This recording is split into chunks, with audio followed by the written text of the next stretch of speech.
semaine 13, jour 3.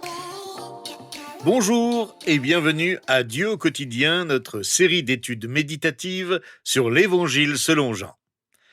Nous en sommes au 3e jour de notre survol du chapitre 13. Et aujourd'hui, nous concentrerons notre réflexion sur les versets 6 à 17. Hier, nous avons commencé à examiner ensemble l'image du serviteur que Jésus nous a donnée. Nous avons vu que le serviteur sait qui il est et quel est son rôle. Le serviteur est celui qui répond aux besoins des autres. Il accomplit tout simplement les services qu'on lui demande de rendre. Voilà ce que signifie être serviteur. Jésus s'est montré un fidèle serviteur en lavant les pieds de ses disciples dans un contexte culturel où aucun maître n'aurait accompli une telle action. Il y a une 3e vérité que nous apprenons sur ce qu'est un serviteur au chapitre 13 de notre évangile. Cette 3e vérité est que le serviteur sert des personnes imparfaites. Les serviteurs servent des personnes imparfaites parce que c'est le seul genre de personne qui existe. Jésus-Christ est la seule personne parfaite qui ait jamais vécu sur cette terre. Nous sommes tous des personnes imparfaites. Alors, si vous devez servir les autres, devinez quoi? Vous allez servir des personnes imparfaites. Voyez-vous, Jésus, en servant, savait non seulement qui il était, mais aussi qui étaient ceux qu'il servait. Il le savait et pourtant il les servait, même s'ils étaient imparfaits. Pensez aux pieds que Jésus a lavés. Il a lavé, comme nous l'avons vu hier, les pieds des disciples. Je ne sais pas comment vous imaginez l'atmosphère qui régnait dans la chambre haute ce soir-là. Un endroit serein et silencieux? Sûrement pas. La coutume à cette époque était de s'allonger sur le côté autour d'une table. 13 personnes discutant bruyamment les unes avec les autres. L'ambiance n'était certainement pas celle qu'on découvre dans le tableau sur le dernier repas de Léonard de Vinci, qui représente à sa manière un moment solennel, celui où Jésus annonce que Judas va le trahir. C'est un moment figé sur un tableau qui exprime la tristesse et l'incompréhension. Il s'agissait en fait d'un repas assez ordinaire, au cours duquel chacun s'exprimait comme il le voulait. Les disciples devaient se souvenir de l'entrée triomphale de leur maître à Jérusalem et discuter entre eux de choses et d'autres. Mais en pensant à l'importance de Jésus à leurs yeux, ils pensaient aussi à leur propre importance. Luc, dans son évangile, relate la dispute qui éclata entre eux pour savoir qui était le plus grand parmi eux, alors que Jésus venait de leur annoncer que l'un d'entre eux le trahirait. Il leur a montré pratiquement que ceux qui gouvernent doivent se comporter comme des serviteurs. Voilà pourquoi il leur a lavé les pieds, y compris ceux de Judas qui allaient le trahir le soir même. Jésus s'est fait le serviteur d'un traître, alors même que celui-ci complotait déjà contre lui. Jésus le savait et en était très attristé. Mais il est resté égal à lui-même et l'a servi jusqu'à sa trahison. Il a commandé à ses disciples de laver à leur tour les pieds aux autres. Et il peut nous arriver de servir des gens qui ont trahi Jésus, ou le trahiront en prétendant être ses disciples. Pourtant, notre attitude est de rester toujours des serviteurs. Jésus a lavé les pieds des disciples, y compris ceux de Judas et de Pierre, qui lui n'a pas réagi comme les autres, comme nous le lisons au verset 6 à 9 de notre chapitre.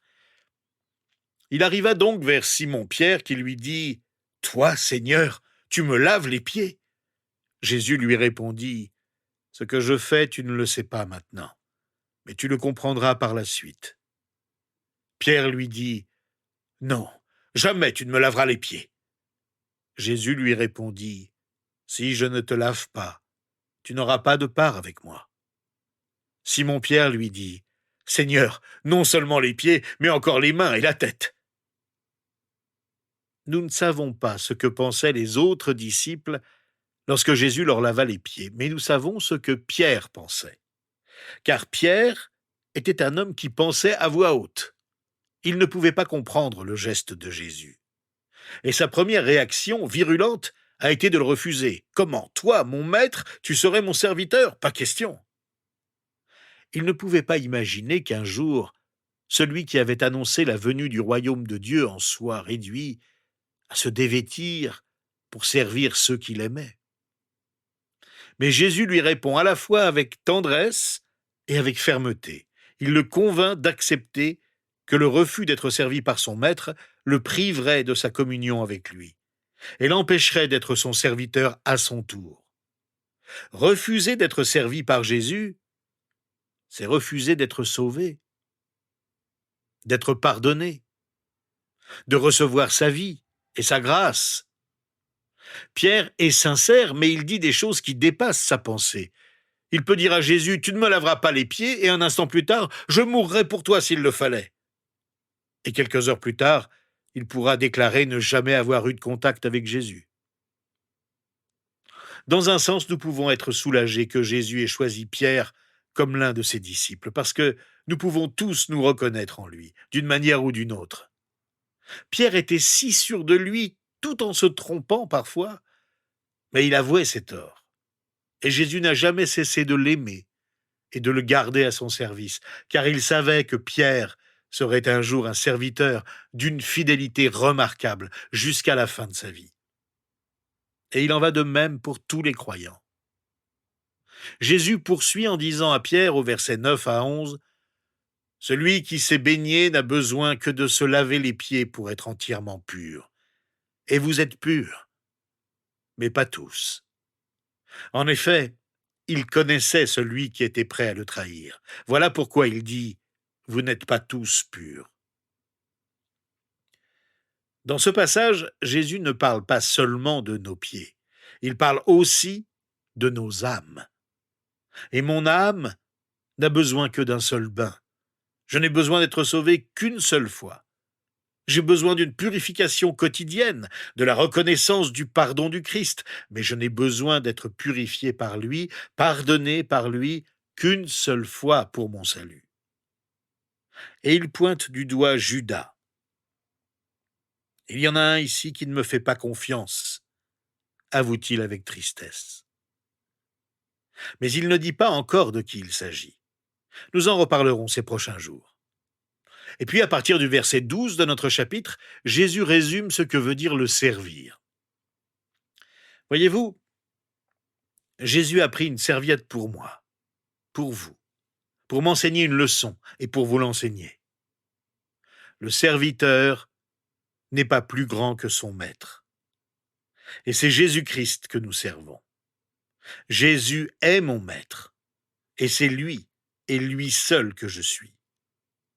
Si Jésus a servi les autres, et qu'il est le maître et le Seigneur, alors qui suis-je, moi, son serviteur, pour penser que je suis au-dessus du service des autres?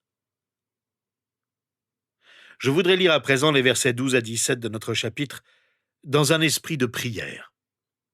Voudriez-vous les prier avec moi? Jésus pose une question au verset 12. Après leur avoir lavé les pieds, il reprit ses vêtements, se remit à table et leur dit « Comprenez-vous ce que je vous ai fait ?»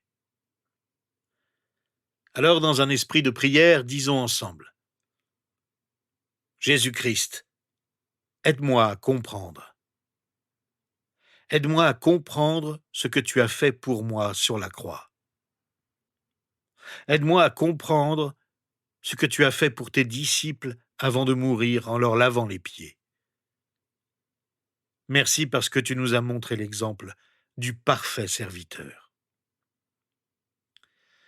Jésus dit au verset 13 et 14, « Vous m'appelez Maître et Seigneur, et vous avez raison, car je le suis. Si donc je vous ai lavé les pieds, moi, le Seigneur et le Maître, vous devez aussi vous laver les pieds les uns aux autres. »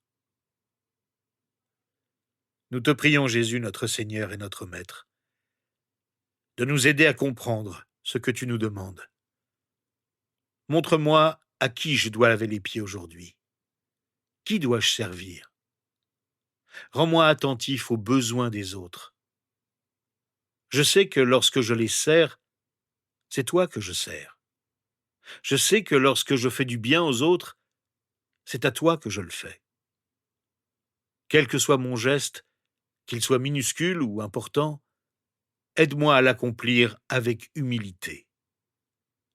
Que ce ne soit pas pour me glorifier, mais pour te glorifier. Je ne veux pas rater l'occasion de servir les autres, car je ne veux pas manquer de te plaire en te servant. Merci de nous avoir montré l'exemple. Au verset 15, Jésus dit « Je vous ai donné un exemple afin que vous fassiez comme je vous ai fait. »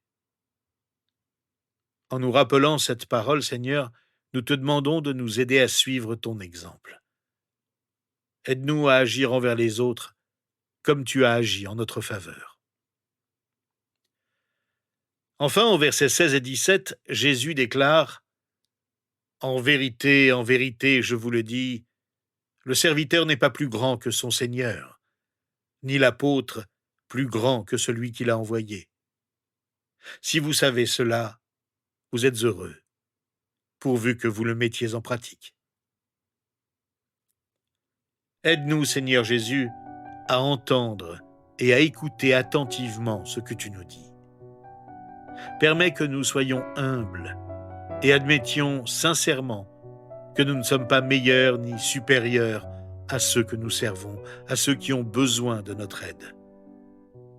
Nous voulons partager ta joie parfaite, nous voulons être heureux.